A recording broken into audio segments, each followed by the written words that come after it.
palang digmaan na nakapili. Kailan na natin to, Hitan? Hindi ko na mabilang. Maging ako man. Kaya kailangan natin ito paghandaan. Tayo na.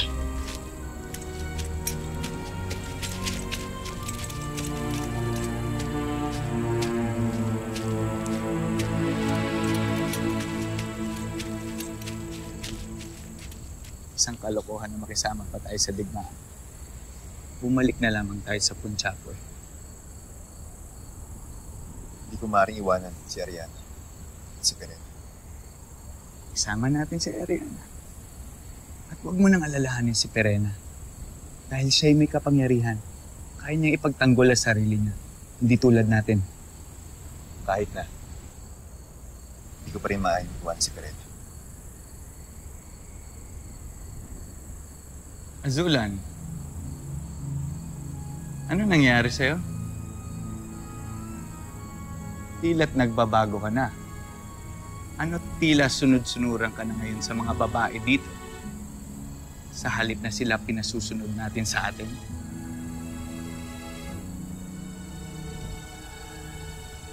Hindi ko alam. Hindi ko alam kung ano nangyayari sa akin. Ngunit inuulit ko.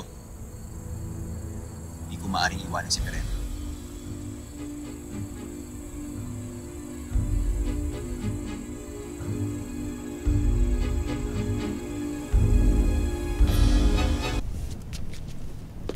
Kunin mo na ang iyong mga gamit.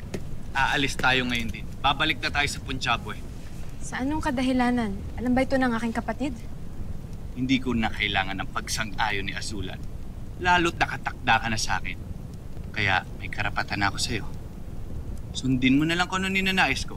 Kunin mo ang iyong mga gamit. Hindi ako sasama sa'yo. At lalong hindi ko na rin nais pang magpakasal sa'yo dahil hindi nga kita mahal. Tinatanggihan mo ko? Ipinapahiya mo ba ang rehab ng iyong tribo? Ayokong lapastanganin ng Punjaboy. Ayoko nang magbalik doon. Kung magpapakulong lamang ako sa pagsasamang kailanman ay hindi ko pinangarap. Lubos na paglalapastangan. Kaya sasama ka sa akin. Sa ayaw at sa gusto mo. Tiwan mo siya! Rehab Manik, bisita lamang kayo dito sa Lireo. Igagalang mo ang kanyang pasya kung ayaw mong pumagitna sa inyo ang mga kawal na ito. Halika na, Ariana.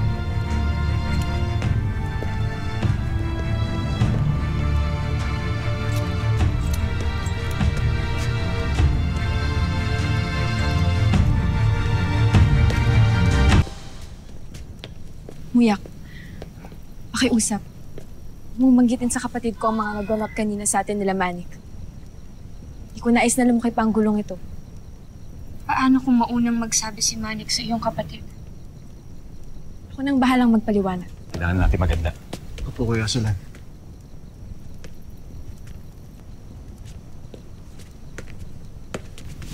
Ariana, mabutit narito ka. Alam mo bang isang digmaan na naman na magaganap? At ito ang dahilan kung bakit naghahanda na naman ng mga diwata. At sasali kami. Tutulong kami sa mga diwata. Kung hindi mo ko papayagan, Adto, hindi na ako makikinig sa'yo. Hindi ko nais na manatili lamang dito para iligtas ang sarili ko. Ganon din ako. Pau-pau tayo na. Kukuha ako ng sandata.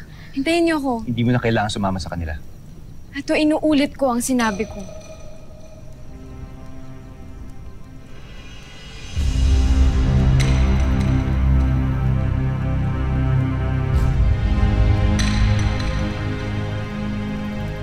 Iyakin mo lang na hindi ka lang pagtatanggol ng sandatang yan.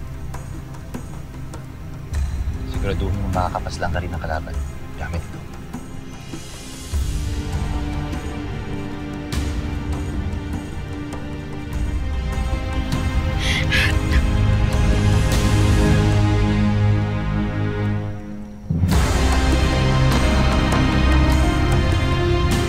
Tayo na. Maganda na tayo.